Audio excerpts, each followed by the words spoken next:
to it. All right, so we can go ahead and kick it right on. Okay, so being the compass for vision is like truly challenging. Every day that you literally decide to dream something and you decide to challenge that dream and make it reality, outside minds begin to literally challenge you sometimes. Sometimes they criticize, sometimes they question, most times they doubt the vision until it's executed. You start to become the tastemaker. Your goals, you're like the originator of things. In my opinion, today we have a person who is just that. His name is Harley Morgan. He is a pioneering icon, the founding father of the DMV organized modeling culture. So he is the CEO of Righteous Ones Entertainment, which is a modeling agency who has talent, and they're a marketing agency in the DMV area. He's a founder and producer of Indie Fashion Week here in Washington, D.C., which is a platform designed to highlight, promote, and market fashion, beauty, and lifestyle brands. He enjoys all things spontaneous. He loves spending time with his family and close friends, and he loves style, he loves creating, and he just basically loves what he does. Let's welcome Simple Beauty podcast and the pioneer icon, Mr. Harley, All American. To throw that in there. Okay, let's be clear. Let's be clear, Mr. Harley Morgan. Listen, I am grateful and ecstatic. I really am. I truly am. I'm more than excited to be a part of your podcast and a guest today. So thank you so much for the invite. Oh, listen, you are welcome. And I was reading, and since I said that you love all things spontaneous, I actually want to jump into this podcast a little fun. I want to play an icebreaker with you. It's called If You Could. Are you ready, Mr. Morgan? Let's do it. Let's do it. If I think of anything outside of what I plan, I'm gonna add it in. Okay. Right now we got 5 questions. Are you ready? All right, I'm ready. If you could live anywhere in the world for 1 year, where would it be? I'm going to Greece. Ooh, why? I'm going to Greece. I've been to Greece twice, and the landscape, the food, the people, the vibe, the weather. Oh, you ready to move? Oh yeah, I will move today. RE takes Greece. Take Greece. We the Greece gods over there. That's what we're doing. Greece is amazing. They love they're not racist. They love black people. They love culture. Period. You know what I'm saying? I'm a fan of Greek mythology, so I was in heaven over there. Yeah, I read that. Yeah, that was a good one. Harley, you going to Greece? I'm going to Greece. I gotta go. You're taking healthy hair oil. If you could hang out with any cartoon character, who would you choose to hang out with and why? Any cartoon character. Cartoon character. We're going back to Tom and Jerry. I'm going with Devil. Who you going with? I'm going with my man Daffy Duck. Are you serious? Daffy Duck is the shadiest. Is a fool. The shadiest fool alive. Yes. He don't have no cut cards. He's foolish. I love foolishness. I mean, there it is. That was a healthy answer. Love foolishness. That was a good one. Not Daffy Duck. Okay, so if you could bring back any fashion trend, what would it be? They all circle back at some point in time. They all really come back, but I know, but like tomorrow, this is in. What would it be? Let me see. Any fashion trend? Damn. Hold on. Can we go to the next question and come back to that one? Yeah. That was a good one. I just had to throw that in. I had to throw that in for beauty and fashion. That was perfect. I'm gonna bring that one back. Yeah, we're gonna bring that one back. Okay, so we're going deeper. We're going deeper for these last 2. If you could choose any person from history to be your imaginary friend that literally just walked around with you and you could just consult at any time, who would it be and why? Damn, anybody, like the whole spectrum. Like the whole spectrum, like in history. You know what? I'm gonna have to resurrect. Mm-hmm. I'm gonna have to resurrect Albert Einstein. Oh, you want to play? have to resurrect that man because he literally was on another wavelength when it comes to thinking and thinking out the box. And I need some of that drip. I need some of that juice. I'm telling you, and then just to have him continuously whisper the drip in your ear, that would be. Yeah. When I thought about the question, I said I would only do Michael because I like the sensitivity in his voice. Oh yeah. I mean, no. Got to have Michael, of course. But I'm saying if I had an imaginary friend, it would be him because just the way that he whispers and you just be like, oh. See, you want to play. I know I do. If you could see one movie for the first time again, what would it be? One movie for the first time. Yeah, it'd be Kill Bill. Okay. Gotta be Kill Bill. It was that captivating. So you may remember a long time ago, ROE, we did a Kill Bill themed show. Yes. But before we did the show, all of us as a group went to see the movie. Oh, cool. And we all was like, what did we just watch? Like, what's going on? Like, we was all like captivated all the way in, talked about it all the way up until part 2 came out. Like, to this day, that is like, you have to watch it to be a part of the group. Okay. So oh, cool. I love that. It's a cultural thing for us. It's lit. It's lit. It gotta be Kill Bill. I love that. Okay, so I'm going back to this fashion question. Right. Which trend would you bring back? Fashion question. All right. So since we're in DC, okay, fair. You know, we a streetwear capital, if you will. I want to see what my fashion friends is gonna do when the drop socks come back. Oh God! You know what? Something told me that you was going to say drop socks. I want to see. Something in my mind said he probably is going to say drop socks or something that I'm gonna be thrown off about, and that threw me off. Because like you said, fashion it comes back every week. Like something new, something really old come back. But I haven't seen nobody, come out and play with the drop socks yet. On that type I think they're twinkling themselves back in, but they haven't like hit it hard like a door knocker, like you know what I'm saying, like neon, like it hasn't really. I'm excited to see what the wife people will be trying to do with socks. Now that's what I want to see. Okay, so that's a good trend. I would love to see that. Their interpretation. Yeah, because that was a big thing for a while. Oh, it was huge. I don't know if that was just us or was it a big thing, period. But I would like to see what our people in 2020 would do today. I would tell you this: when I was cheering younger, and we had to have our Reeboks and drop socks for pom pom. I will tell you this: the white kids had on them like them what you call it, the socks, the half of socks. They still had on the half of socks, so they still weren't ready for it. They weren't ready. They didn't know. They know we hit them. But we were tumbling and pom-pomming. It was good. It was good for me. Oh, that was a good one. I knew you was gonna say drop socks or what was the other one I was thinking about? Can't figure it out. But yeah, that was good. Okay. Drop socks. You gotta bring the princesses and the classics with them though. Oh, you wanna play. Oh, for the fat people to be sticking their whole foot. I'm not doing it. Nope. I don't want to see it, Harley. I don't want to see it. Oh my God, that's the 1990 vibe. Baby, that is the thing. Okay, so let's just go on and jump right on into it. When I gave your introduction, I literally said that you are the pioneering father of the organized modeling culture. What I'm realizing about Simple Beauty is that they are not dominant in the Washington, D.C., DMV area. My largest audience is actually in Texas. Can we enlighten them on what organized modeling culture is from the organizer himself? Sure thing.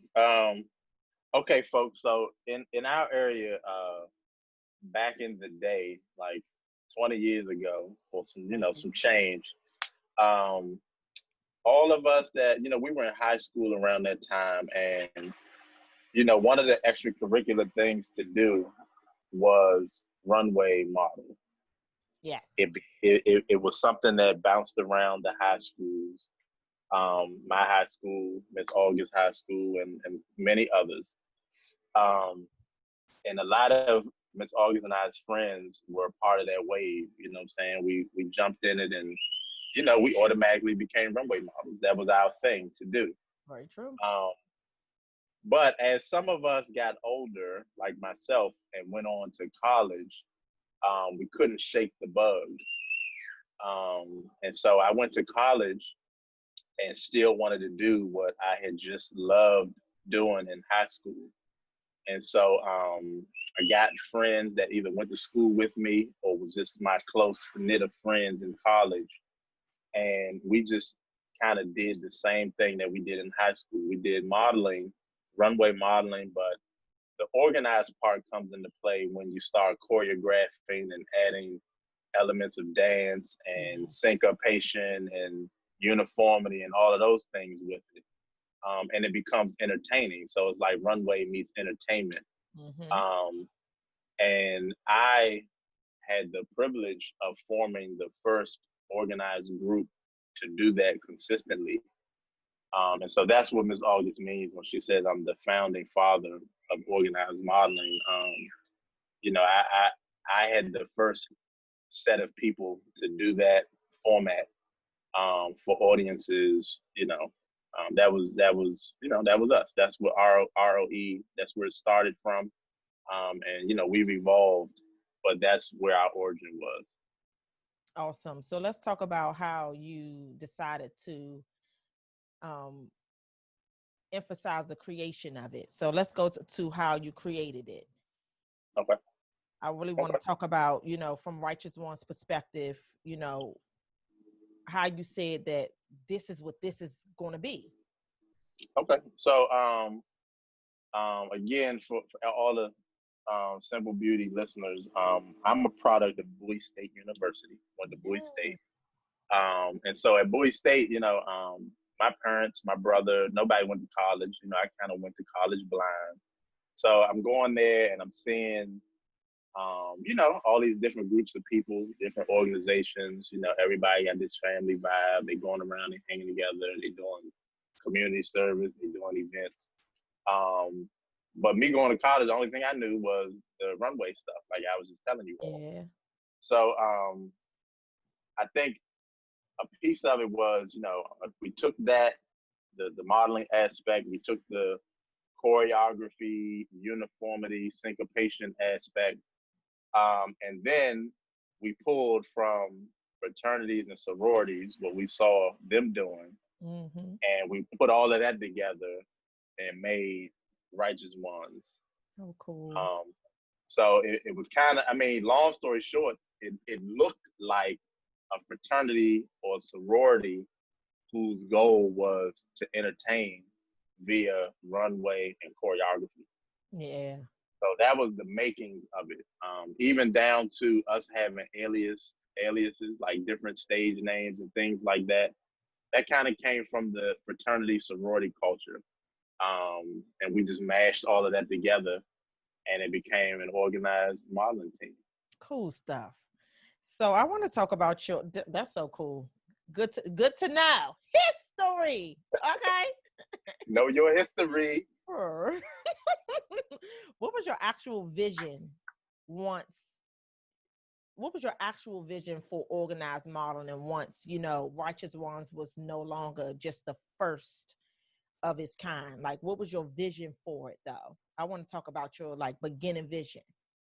Okay. Well, the original vision, I wanted to have a group of people that I could kind of advise them along the way of how to be competitive in different arenas. Yeah. Like our home base, this is where we draw the attention. But if Shonda wanted to still do New York Fashion Week, I wanted to have resources to be able to say, all right, well, this is how we're going to go about that.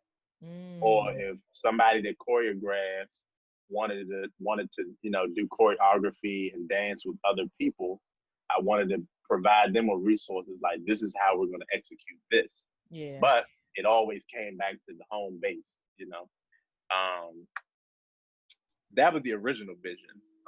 A lot of people don't know, but like before I even went to college, I had got offered a modeling contract with an agency.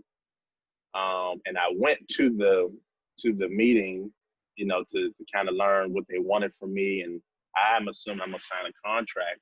Yeah. And they start hitting me with all of this stuff like, where's your portfolio?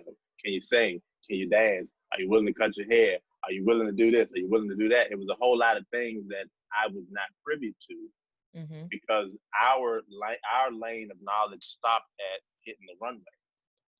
So Very I true. wanted to be able to inform the people that work with me, like, no, we got options and we're going to prepare for them options in addition to this. That was the original vision. But then when more groups started to form, and, you know, I was like, well, shit, this is about to be a thing. You know, obviously, this is something Yeah. that could work. Um, I wanted to strengthen that original goal. You know, I wanted the people after us. I kind of looked at it like, well, we have to kind of create a blueprint. Like, we want everybody to follow in these steps. So Right.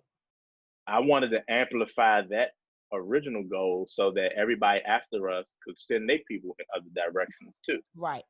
and just make their troop or their group, their organization, their hub. That's where everything starts from. So that was the goal, Okay. and I think that's happening. Yeah.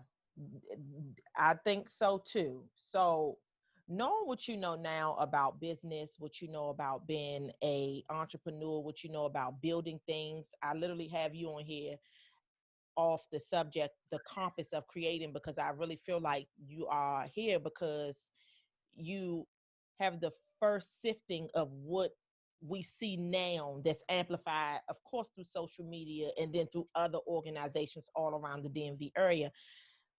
And it doesn't even stop in the DMV. You're talking about it goes from college to college, state to state. Like, you're the creator, you're the compass of that.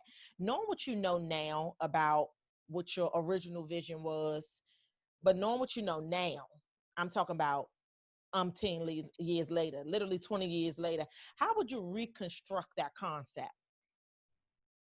Um, I think what I would reconstruct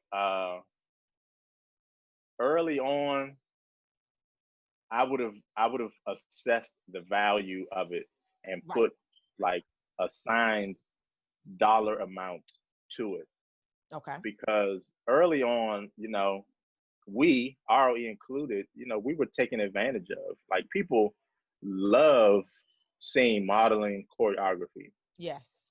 Um, you know, and people wanted all of us, I mean, from ROE, Models Envy, Models Inc. Hmm. Shout out to those original legendary groups. You can't Um, deny. can't. Um, Well, they, we all were in demand up and down the coast, all around the city. And to some degree, we was just giving it away. absolutely. We're just giving it away, all because we love to do it. And so, you know, it's not lost because it was a passion, but, you know, I would have assigned some value to it, and would have hoped that that would have spread like everything else, so that we would have capitalized earlier. Yeah, and it could have been more fruitful. And I mean, and with that, with assigning value, that makes the platform even bigger. You know, it becomes something else when people pay for it. Very true. Very. Yeah. It does. It does. I hear, I've been hearing over the years, like, people having all manners of, you know, signed deals. I've been hearing about reality TV shows. I've been hearing about, people literally sifting out the culture that you created. And I always think about, where did, the leaders, because I can't say it was just you because you had ROE, but where did the other leaders, what did they think after you? Because at some point it was a dismantling. We stopped being so competitive between each other, we decided to separate, and then everybody had their own group. They all went their way. You know, Righteous Ones continuously do great things all over, you know, Models Envy, Models Inc. We see them everywhere. Then you have Urban Couture, you have Kush, you have all of these people. And I'm like, what does amplifying this platform feel like to anybody? That when I came back like a year ago, what was that, like almost 2 years ago, like full force to try to get the youth. I went to go grab the youth, to be honest with you. But I was like, what about everybody who is literally running this culture? What haven't they seen in these past 20 years that if you had to give yourself advice on how you could amplify it, what would that vision look like? Would it still look like how it's looking now, or would you have done some things different structurally? I think, yeah, I would have done a lot different structurally. To answer a question that you just said, like we, the leaders back then, we failed the culture. I'm okay with being honest and upfront saying that we all failed. In what And when I ways do say you the think you leaders, failed? well, I think us, the leaders of the groups back then, we had pride issues. Okay. We let the competitive spirit like spill into personal thoughts of each other. At some point, it wasn't about advancing as a culture.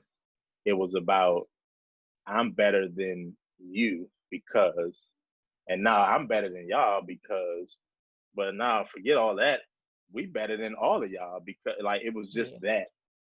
And we just assumed the whole crab in the barrel mentality that people say about DC in our own culture, our own lane that we were building. You became a victim to that, everybody. We did. And I don't know if it was intentional or not. I don't know that because we've never talked about it.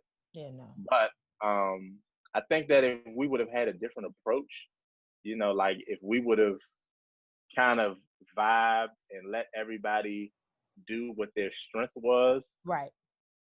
Our platform could be massive right now. Structurally, and, absolutely. Yeah. And all of those attempts at reality TV, the ones that I know about and the ones that were attempted behind my back, they may have been successful if it was right, but it wasn't done right because we wasn't right back then.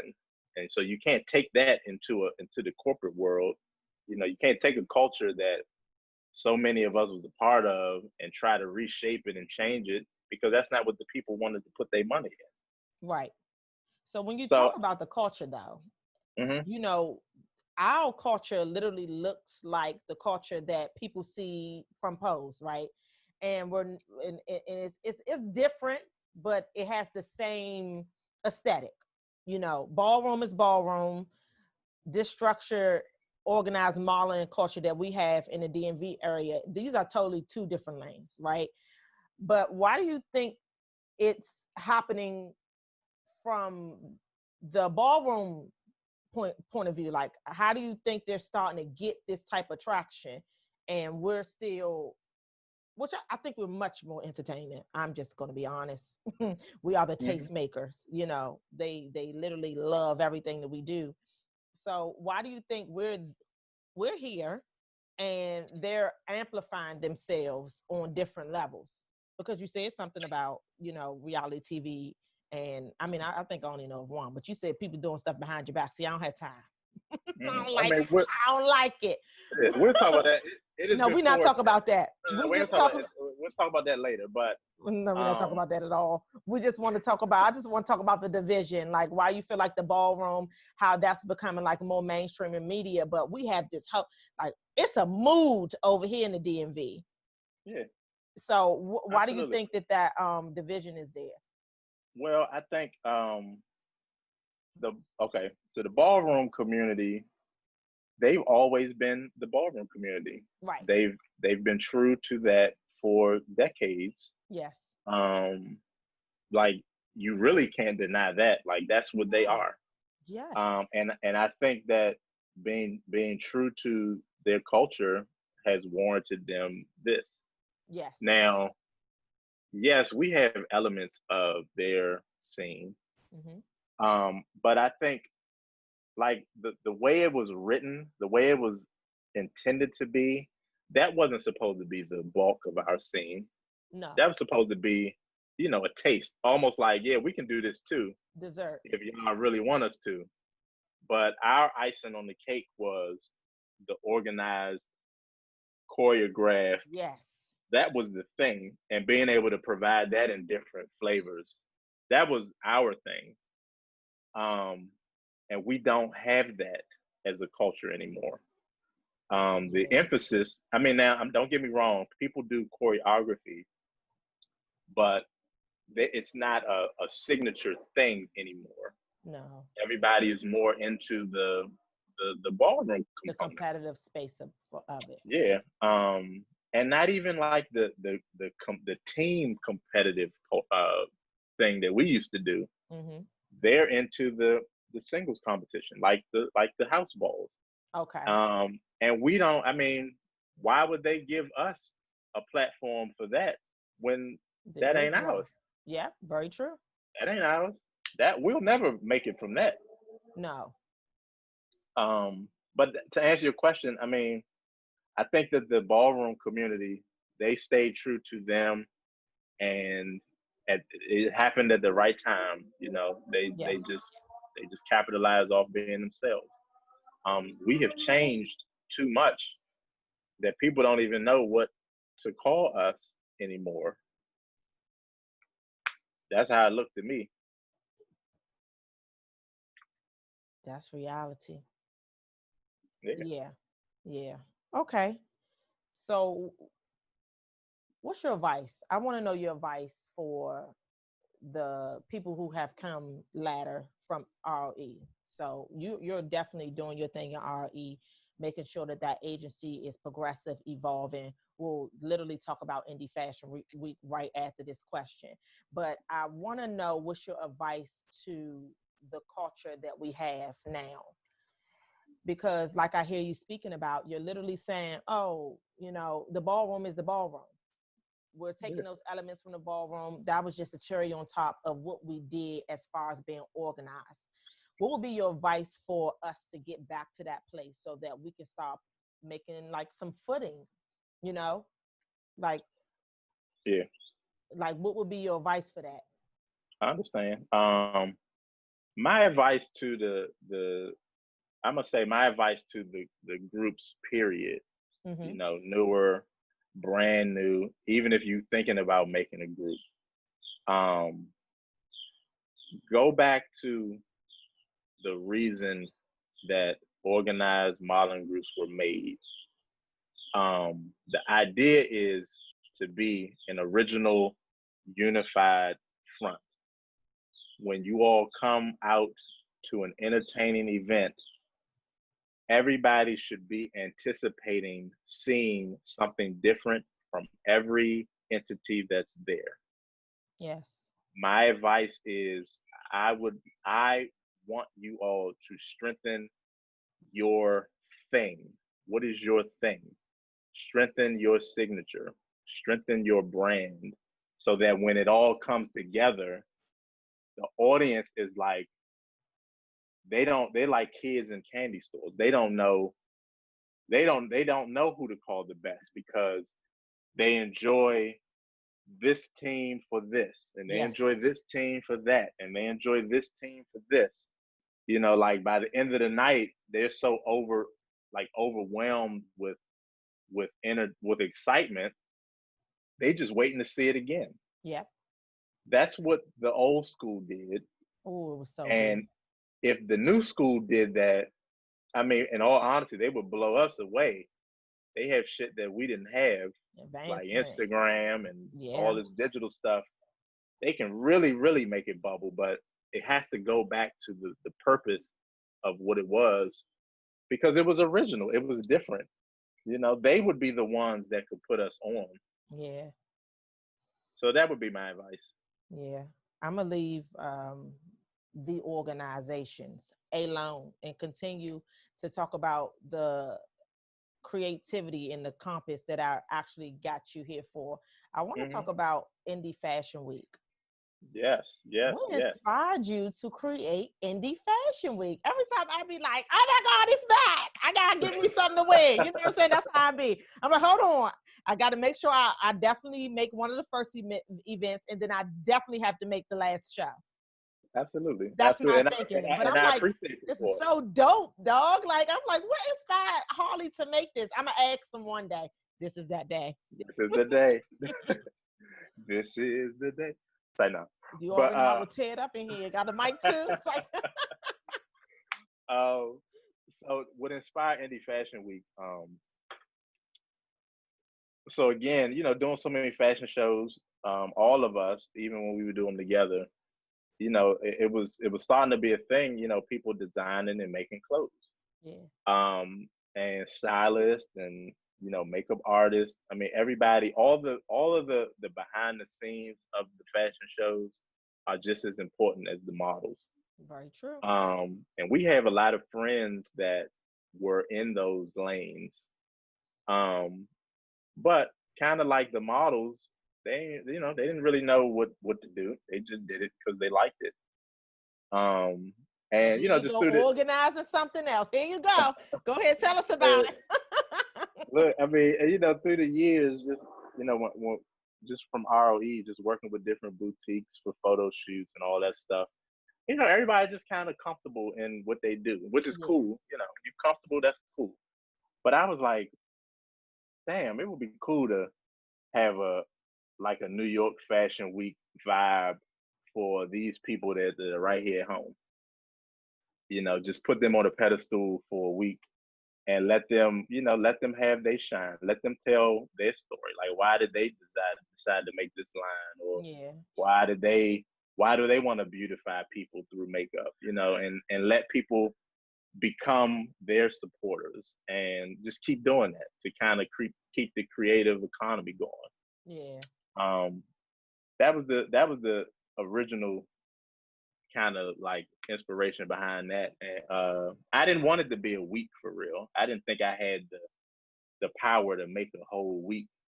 I wanted to reach out and add it to DC Fashion Week because Right. I thought that's what was missing from DC Fashion Week. Yeah. It I was wasn't gonna never say something no about that, right. Yeah, it was never no not really anybody from our area in DC Fashion Week. That didn't make sense to me. Um, and I reached out. I had a proposal. I was humble about it, and it got shot down in a very arrogant way. Oh man. So me being me, in a spiteful way, I pulled the trigger on the week, the Huh. same week as a DC Fashion Week, Oh, you played your original one you're talking about. the very The first original, one. the very first. Yeah. It happened the same week as the DC Fashion Week, the fall of 20 what year is this? 2016, I think. Awesome. Um and I just had to do it because I needed people to see, like, one, don't play with me, but two, don't play with these people either. Yeah. Like, they have the same pool as all these people that come from all over the country. And people loved it. People was invested in it. People was bought into it. That we kept doing it. Yeah. I totally get it. I get it. I Yeah. get the separation. I get why this is one and that's the other. I don't think one is better than the other. I think both of them cool, but I always I say I'm going to ask him what inspired him to create it because I don't know the story behind it. So it was Yeah. good to know that although you reached out to say, oh hey, could we potentially be a part of this, doing this, and it was given no. You said let's move, and it literally is. And you playing, talking about something you didn't know it was going to be a week. Yeah, it'd be 3 things to do on Tuesday. The 1.5 thing to do on Monday. Wednesday, you got 2 events. Thursday is 7 events. Friday, it's an event, and then it's a big old show. You have plenty of things. You have plenty of ideas, Mr. Morgan. Okay? No, I mean, when you put in the position that you have to do it, then yeah, you're That's gonna why do you're it. here. But That's why you're originally, here. I mean, I'm kind of glad that I did get shut down because Yeah. we wouldn't be doing this. Yeah. It You was know what I'm definitely saying? destiny. You talking about, like I told you, you here because I really feel like you are literally the compass of what creatives come from. When you think about a creative and you say, oh, the only reason why people are not able to go to work and become entrepreneurs with the age that we are is because they literally said that I'm a creative and I'm about to show you why this works and how I'm going to execute this. Because Mm-hmm. before, all you ever called creators were starving artists. Now Correct. it Yeah. has literally transformed into a creative. So I'm creatively telling Absolutely. you that I'm not coming to your job no more. And this is why. This is this product. This is this t-shirt. This is this event. This is that product. You know what I'm saying? Like, so it's so cool. It's so cool. I wanted to talk also about these virtual runway shows that have been super dope to the internet. I want to Well, first thank you. see Thank you. whether it was literally birthed from the pandemic or were you already working on it before, you had to press play because we were all in the house quarantining. This is a baby of the pandemic. Oh, The awesome. baby of the pandemic. Yes, newborn. The newborn baby. Crying and whining and changing diapers. The newborn baby. I mean, I'll say, like, I think maybe when we was back in the real world, I may have said to myself, "Dang, I wonder what an online show would look like," but never gave it no thought. Like, Right. that ain't worth doing. Yeah, because foot was to But the pavement.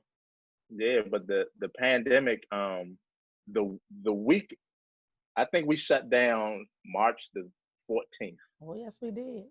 The next week was supposed to be Indie Fashion Week. Very true. Because I had my And so, outfit ready. see, you always was ready. No, I'll be ready. I get my tickets. I have my things. I show up. I know you're gonna be ready. You're gonna be front and center, regardless. I know. I love it. Um, but it was the next week, and like we had momentum. Like people was excited about it, and it was, the momentum was just leaving, and I was like, we gotta do something. I mean, we can't just not do nothing. That ain't gonna work. That ain't gonna work. Um, and literally, I had a dream one night that I was online watching a fashion show, but the people was on. It was only models that I knew. It wasn't necessarily my models, Right. but it was only people that I knew. And I woke up the next morning and I put in the group chat. I was like, we're doing a virtual runway show on such and such date. Thank you. And I said, I'll give y'all the details tomorrow. I didn't know what the details was, but I Thank stayed you. up all day, all night, and then just kind of just pushed it out. It just came to me like literally in a dream. And everybody was like, I don't know how this about to work, but okay, we'll do it though. And that first night that we did it, um, everybody had a ball. Like it was just like we was at St. Eve's. Yeah. Everybody had a drink. They got on live. Everybody was dressed. The cut up. Now, everybody was cutting up, and they enjoyed what they were looking at, and that's exactly what I wanted. I mean, I've been watching, I've been looking, I'm like, this is cool. Like, this is just dumb dope. And so I'm like, dang. So I knew the Indie Fashion Week was that next week. Because of my calendar. I have a nasty calendar on my phone. Like everything is there. That's right. Be here, there, and there. Right. That's what them professional adults do. No, but seriously, no, my calendar is lit. Okay. I have everybody's birthday in their program annually, not just this year, every year. I'm gonna know to call your phone on the 12th.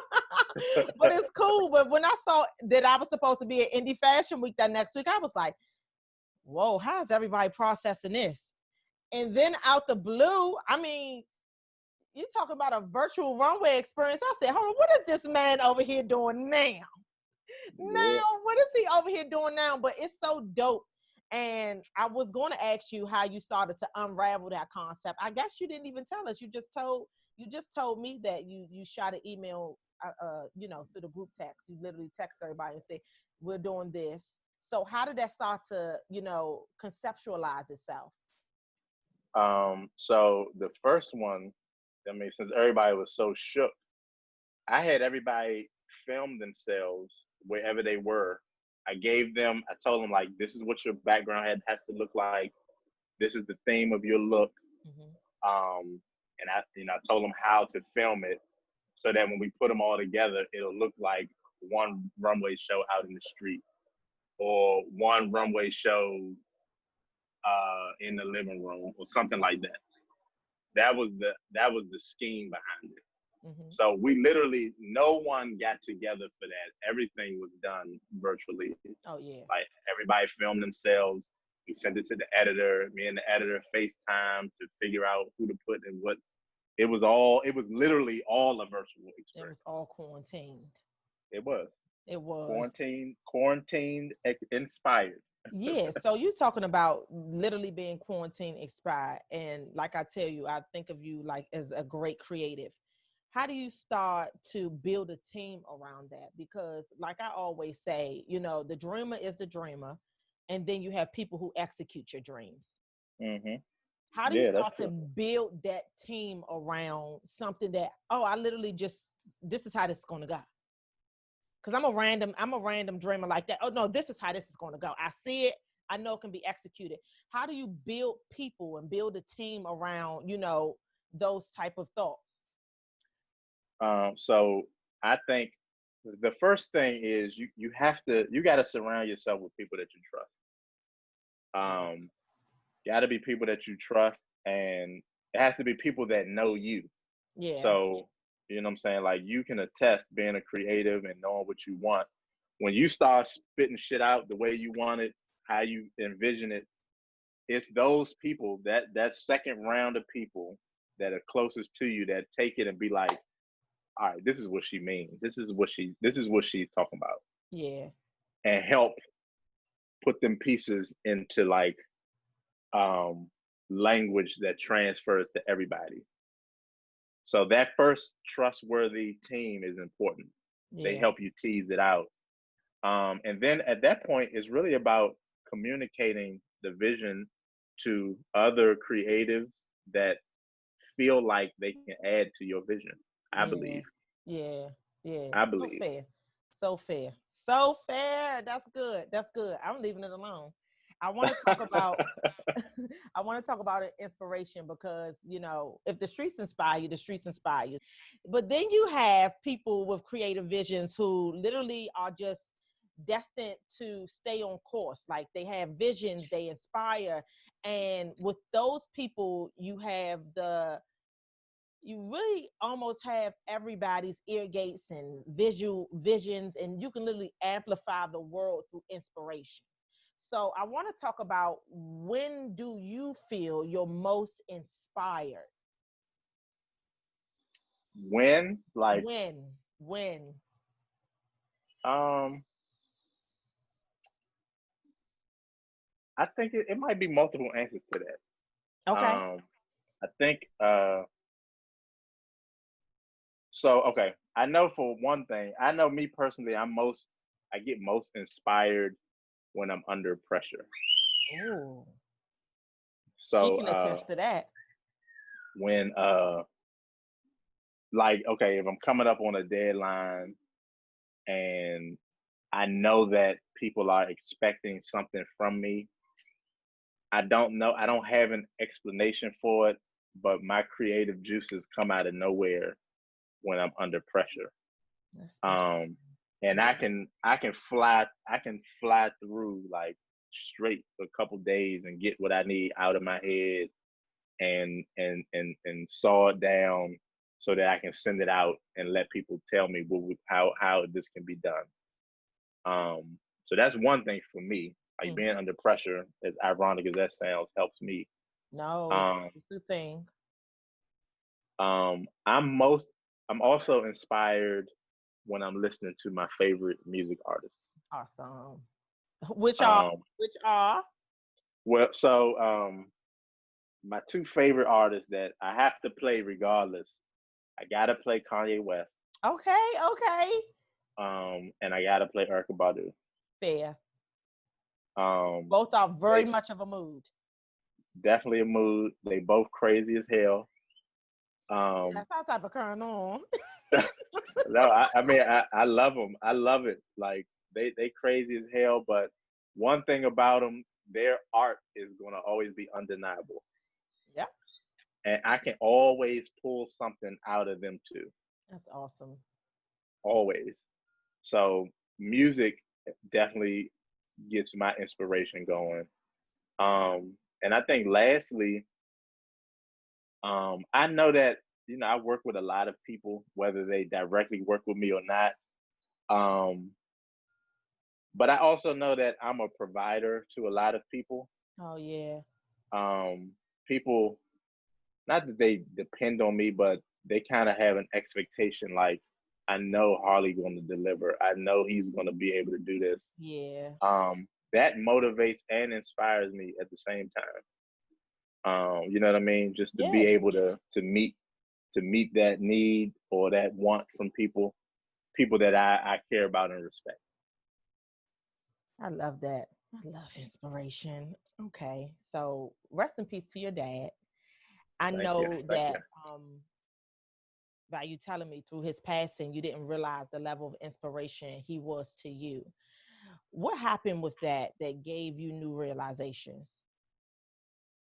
Um, well, so my father, I don't think you ever met my father, No, I didn't get a but chance.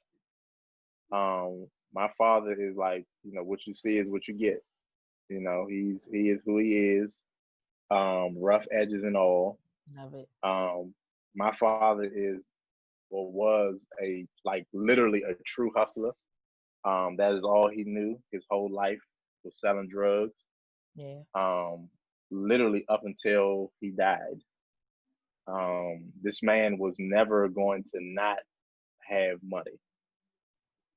He just always did whatever he had to do um, to be able to provide and to be able to do the things he wanted to do. Yeah. And while he was alive, of course, me and him talked. He always was a fan of the shows, and he was always saying, you've been keeping this going. I'm proud of this. I'm proud of that. But it wasn't until he passed away that I realized that I move the same way he does. Like, Yeah. I ain't selling In the spirit. any In the coke or nothing. spirit, right. But in the spirit of things, I'm always gonna make a way for something. Yeah. Like I've been doing that for years, and he is the direct reason for that. I think on his birthday and my birthday are 5 days apart, and around that time, I was like, "Damn, I'm really this man's son. I really do. Oh I no. really do the same thing, the same way that he do it." Yeah. So I kind of came to that realization last year. Just always going back, thinking about him and his passing and what he left to everybody and all of that. I love it. I love it. I want to talk about legacy before we leave here, Mr. Harley, because I think you have like an awesome impact on people around you, and you just are an awesome guy. But I always like to ask people about like what success looks like to you, because people always define it differently. And then I also like to ask people like what legacy feels and looks like to you. And I think that you have like a great reason for yours. So I want to talk to Simple Beauty and literally ask you, what does legacy look like, and how does it feel when you're making this impact on people's lives? Um, okay, so first of all, it feels it really really So feels weird. amazing. Yeah, It, it it's a it's weird amazing though, right? it is a weird amazing because it feel like something. It's like it's like some gratification that you never really thought you would get Yeah. because you're not famous, if that makes sense. Yes. But it feel like if you were famous or if I was famous, that's what it would feel like. Like that, it feels like that's the impact it be having on people. The things that I I'm able to do, or the things I'm able to share or assist people with. It's just very warming to me. Um, it makes me feel appreciated. Again, it motivates me. I feel like helping people with things, because I'm always willing to help. Yeah. Guidance, whatever it is. I feel like that's a part of me that stays with them and their venture. And if they're successful, I feel like I'm successful. Yeah, absolutely. That's why I don't have an issue with pouring into people, because in the end, it's partly my, I want to be proud of it too. You literally reap what you sow. Yeah, and so I think that is, I think that's a part of legacy. You know what I mean?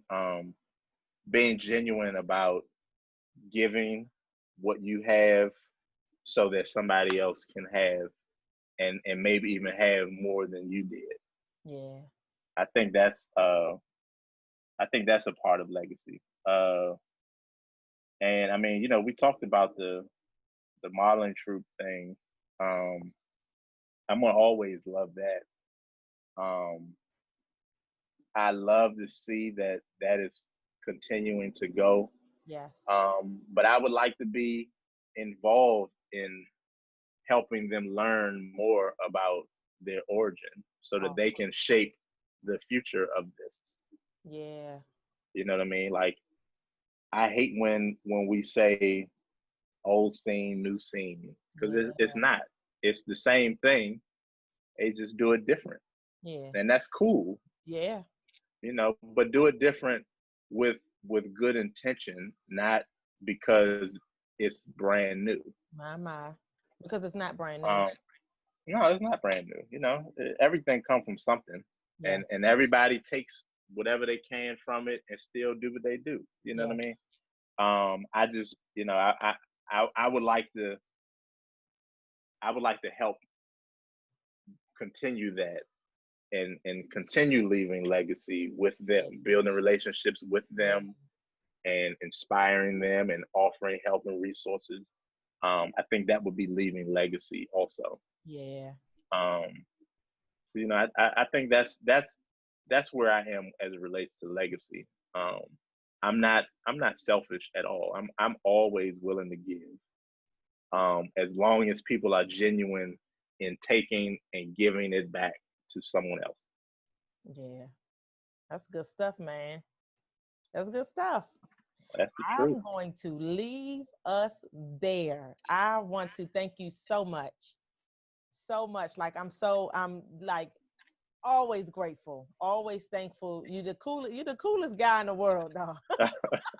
Like Harley, I'm grateful and I'm thankful. Thank you for stopping in for Beauty is In with Simple Beauty, the podcast. We are so excited to have you, and I'm pretty sure that people all over that listen to the podcast are going to be so, inspired by you, your words, what you have said, the nuggets you have dropped, like all of the cool stuff. Like, I'm thankful and I'm grateful, and I just want to thank you right here, right now. Well, I want to thank you, because you have such a diverse platform, Oh, um, and people look to you for inspiration and motivation, myself included. And I just want to thank you for including me oh, in oh, your vision. You always. know, I'm always available to you. You're one of my favorite icons. You know I that. told you had to say it again. Thank you so much. You know, I will call that phone, Harley. I call that phone fast. and you should, and keep doing it, because you're one of those people that I'm talking about that are genuine about your intentions. Like, you just literally want things to be right, I do. and as long as that's your MO, I'm always be by your side. So thank you. I Yeah, appreciate you. you're welcome. Yeah, thank you. So, Simple Beauty, Harley is currently planning the next cycle of Indie Fashion Week, which will have physical and virtual components for all consumers to engage with. Listen, if you are interested in that, stay in the loop at indiefashionweekdc.com. Everything will be in the bio, everything will be in the description. He's also working on launching the virtual component of ROE, which is Righteous Ones, the agency. Please also stay in the loop with that via roetheagency.com. Lastly, he is also promoting his cool shirts. He has one on now. I'll make sure that I get this clip. The one that he has on is literally the filth life, like the MILF life, like the mommies, the daddies. For the daddies. It's so cool. Yeah, because we out here. Yeah, I mean, and strong and bold and amazing and in numbers. I love it. Yes, So it's ma'am. all about the fifth life. And they also have an e-workshop, entrepreneurial essentials for all. And those can be found on ROE, the agency/shop. So once you start clicking, just keep clicking because you can get the t-shirt, workshop, and information. I'm just thankful again, Harley. Thank you so much. And Thank you. let's Thank you. move on, y'all. Okay, so Love that's you. the interview. That's the interview. Oh, this was good, Harley. No, that was an amazing. That That was was amazing. good. It was good. That was How lovely. you do? You know, you one of the best Oh, hosts Harley. out here. You need to move. You need to start doing that even more. I know you do it, but you need to do it. Do it. Oh man, Harley. Listen, I think that all things just keep working as long as you're consistent, and then we just got to keep on being like I got to keep on moving where I feel led.